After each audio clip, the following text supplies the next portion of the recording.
اعوذ باللہ من الشیطان الرجیم بسم اللہ الرحمن الرحیم الحمد للہ رب العالمین وصلی اللہ علی محمد وآلہ الطیبین الطاہرین المعصومین اما بعد بسم اللہ الرحمن الرحیم۔ معرف قرآن کا سلسلہ جاری ہے۔ آج 16ویں پارے کی آیات کے موضوعات کی طرف اشارہ کرنے جا رہے ہیں۔ اس پارے میں سورہ کہف کی 75 سے لے کر آخر تک آیات ہیں اور سورہ مریم اور سورہ طٰہٰ پر مشتمل ہے اور مجموعاً 269 آیات اس پارے کے اندر ہیں۔ سورہ کہف کی آیات کے معارف یوں ہیں کہ اس سورہ میں 3 داستانیں ذکر ہوئی ہیں۔ نمبر 1 اصحاب کہف جو کہ گزشتہ پارے میں اشارہ ہوا، اور حضرت موسیٰ اور حضرت خضر کا واقعہ، اور نمبر 3 ذوالقرنین کا واقعہ۔ اصحاب کہف کے حوالے سے تو گزشتہ پارے میں ذکر ہوا ابتدائی آیات کے اندر، اور دوسرا جو واقعہ ہے اس سورہ کے اندر حضرت موسیٰ علیہ السلام کا ہے کہ آیت نمبر 60 سے لے کر آیت نمبر 82 تک یہ واقعہ ذکر ہوا ہے کہ حضرت موسیٰ علیہ السلام کو حکم ہوا کہ ایک آسمانی مربی، ایک استاد کے ہاں جا کر ان کے ساتھ سفر کریں، ہم نشینی کریں اور کچھ ان سے سیکھیں۔ تو حضرت موسیٰ علیہ السلام گئے اور حضرت خضر علیہ السلام کے پاس، اور انہیں کہا کہ میں آپ کے ساتھ رہنا چاہتا ہوں تاکہ کچھ آپ سے سیکھ سکوں۔ تو حضرت خضر نے فرمایا کہ آپ میرے ساتھ رہیں گے لیکن میرے کچھ ایسے کام ہوں گے کہ جن کے اندر راز ہوں گے، آپ ان پر اعتراض نہیں کرنا۔ تو کہا ٹھیک ہے۔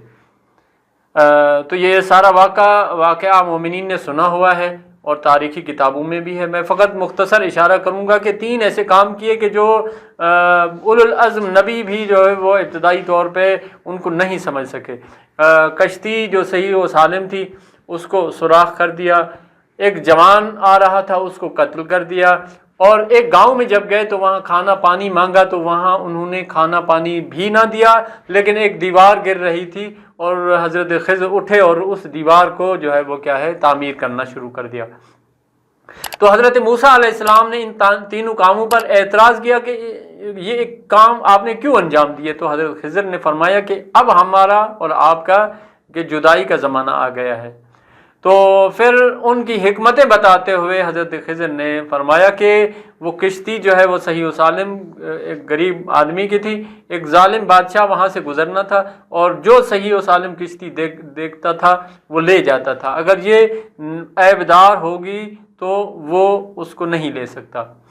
اور اسی طرح وہ جوان اپنے والدین پر ظلم کرتا تھا، اس لیے اس کو میں نے قتل کر دیا، اور اس کی جگہ خداوند عالم ان کو ایک بیٹی عطا فرمائے گا کہ جس کی نسل سے کئی انبیاء اس دنیا میں آئیں گے۔ اور اسی طرح یہ جو دیوار تعمیر کی ہے، یہ دیوار ان گاؤں والوں کی نہیں ہے، 2 یتیم بچے ہیں، ان کا میراث، ان کا خزانہ وہاں پر موجود ہے، اور اسی کو بچانے کے لیے خدا نے جو ہے وہ چاہا کہ میں اس کو تعمیر کروں تاکہ وہ جب بڑے ہوں تو وہ اس اپنے حصے کو لے سکیں۔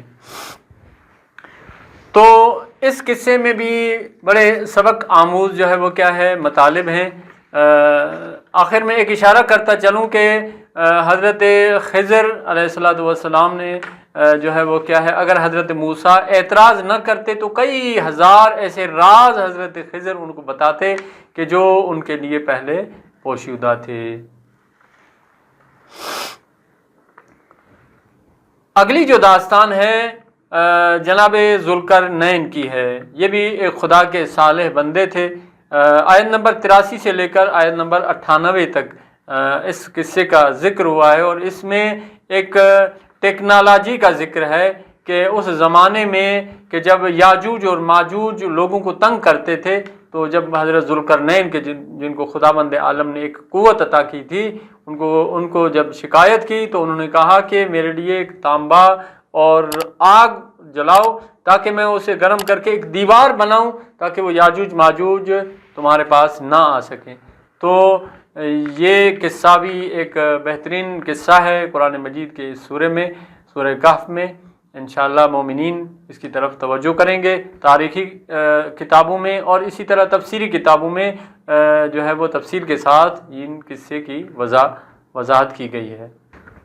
اور اسی طرح اس سورہ کے اندر بہشتی اور جہنمی لوگوں کی طرف اشارہ کیا گیا ہے کہ آیت نمبر 102 سے لے کر 105 تک سب سے زیادہ خسارہ اٹھانے والے لوگ جو ہے وہ کیا ہے، ان کا حوالے سے ذکر ہے کہ جو لوگ دنیاوی زندگی میں زیادہ کوشش کرتے ہیں اور آخرت کو بھلا لیتے ہیں تو وہ سب سے زیادہ خسارہ اٹھانے والے ہیں۔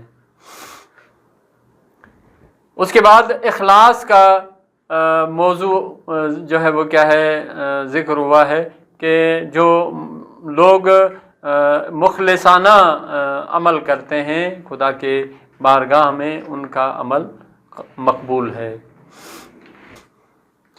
سورہ مریم کے معارف کے حوالے سے اس پارے کے اندر جو ذکر ہوئی ہے اس حوالے سے اس سورہ کا جو کلی پیغام ہے وہ انسان کی عزت اور عظمت ہے کہ جو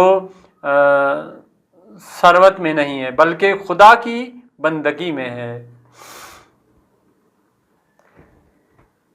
حضرت زکریا علیہ السلام کی داستان اس سورہ میں ذکر ہوئی ہے۔ آیت نمبر 15 سے آگے جو ہے وہ کیا ہے کہ جب حضرت زکریا علیہ السلام نے جب کہ بوڑھے ہو چکے تھے اور خداوند عالم کی بارگاہ میں جب اولاد کی طلب کی تو خداوند متعال نے فرمایا کہ 3 دن کا روزہ رکھو خاموشی کا اور خداوند متعال تمہاری اس دعا کو قبول فرمائے گا۔ اور اسی طرح پروردگار عالم نے ان کو حضرت یحییٰ علیہ السلام جیسا بیٹا عطا کیا۔ وہ ایسے شخصیت تھے کہ خدا نے فرمایا کہ بچپن میں ہم نے ان کو علم و حکمت عطا کیا ہے، نبوت عطا کی ہے۔ کہ جو لوگ اعتراض کرتے ہیں کہ بچپن میں نبوت کیسے اور امامت کیسے، جیسا کہ حضرت عیسیٰ علیہ السلام نے فرمایا کہ مجھے جو ہے وہ کیا ہے بچپن میں نبوت دی گئی ہے، کتاب دی گئی ہے۔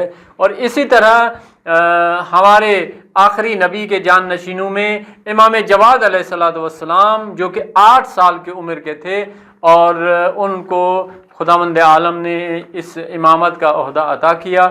اور جب 8 سال کی عمر میں جان نشین امام رضا علیہ السلام ہوئے تو بہت سے لوگوں نے اعتراض کرنا شروع کر دیے۔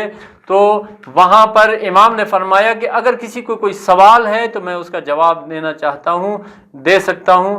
تو بڑے بڑے فقہاء اور اہل علم آئے اور وہاں پر آ کر لاجواب ہو گئے اور سب نے اعتراف کیا کہ خداوند عالم نے اپنی امامت اور رسالت کو جس کے اندر چاہتا ہے اس میں رکھتا ہے۔